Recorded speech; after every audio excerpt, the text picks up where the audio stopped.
Well, good morning everyone and welcome back to the cabin. It's kind of a rainy day today.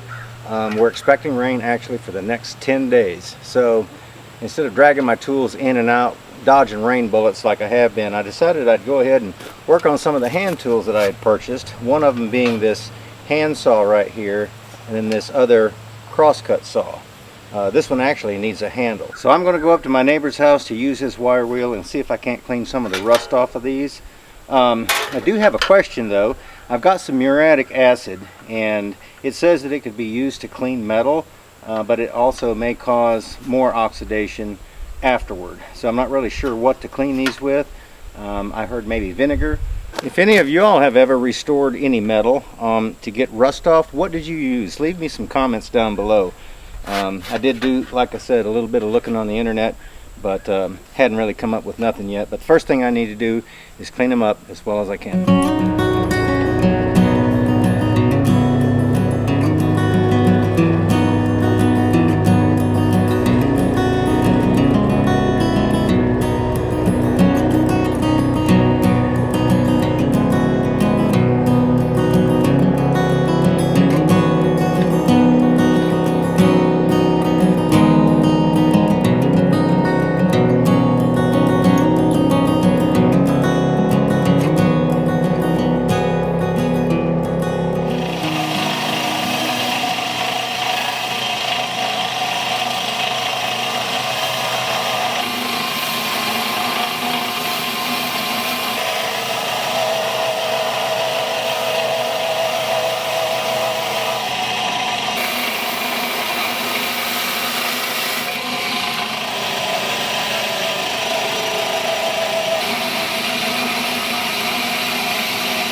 Well, look at the handsaw.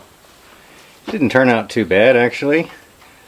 I also wired the handle down because I decided that I'm going to put some of that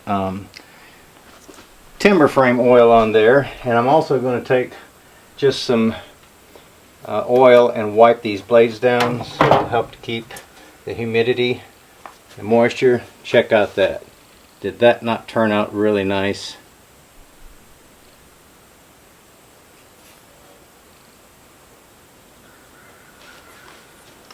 So we've got two saws to work on now. So let me find what I've done with my oil and a rag, and we'll wipe these down. Alright, what I've got here is just some regular motor oil. I thought I had some used, but I don't. It's not going to take much. I'm just trying to coat this to keep it from rusting anymore.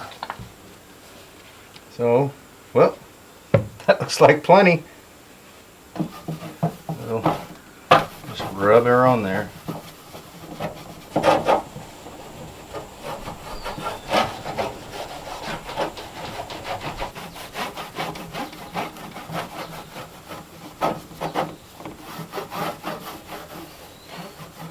Yeah, you guys be sure and leave me some comments and let me know if you have ever cleaned up any metal and what it was that you used. I would have used the muriatic acid, but it said that there's a high probability that it will create even more oxidation, like I said earlier, after I used it. So leave me some comments and let me know.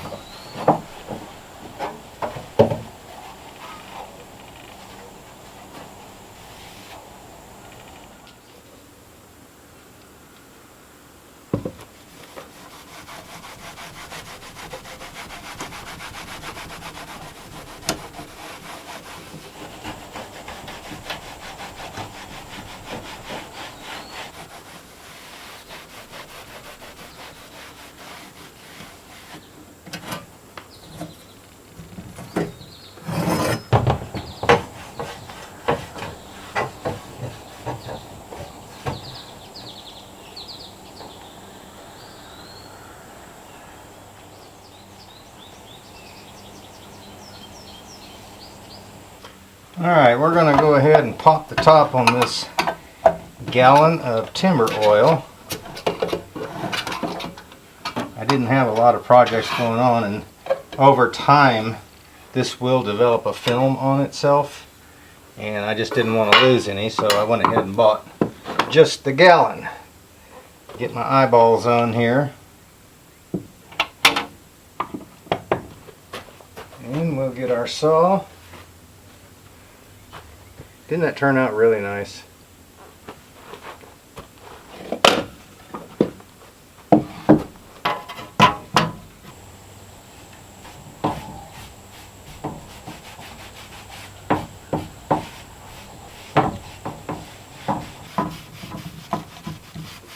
I couldn't get that wire wheel down on the edge, but I thought it might look pretty cool with a contrast from dark to light.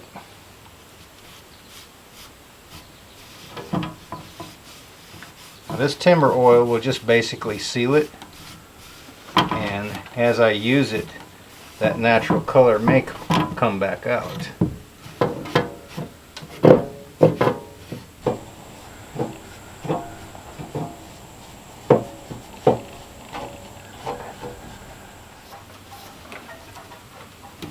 I thought I may have somebody ask me in the comments, why didn't I burn it? Because I burn everything else. That would have been too funny.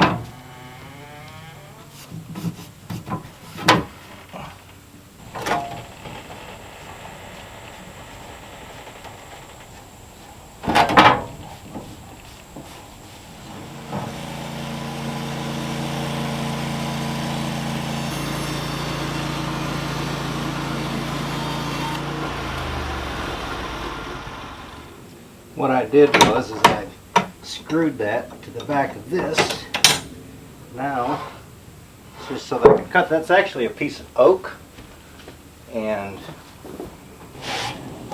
I wanted some good hardwood to make the handle for that crosscut saw.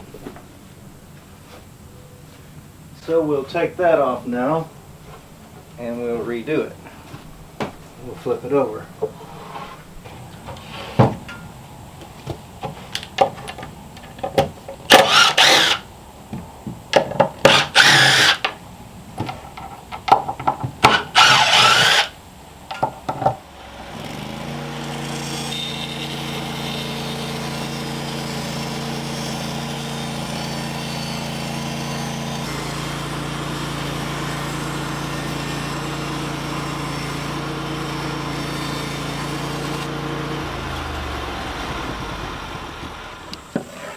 Okay, so now I have this oak, and it really turned out nice, and I've decided that this is the way that it would probably work the best. So I think I'm just going to go ahead and mark it where it's at right here. Then we're going to take the jigsaw and see if we can cut it out. I know this oak might be a little bit hard for it and it may take a little bit, but hopefully we can get it cut out.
Well guys, I've got the saws done as much as I can actually do.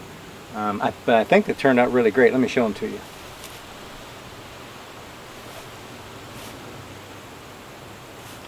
This handle still is not dry, but this is the first saw right here. That's the best I could do with getting that rust off. And then the handle, putting the oil on the handle, and then of course here's the other side right here. But it turns out a whole lot better than it was.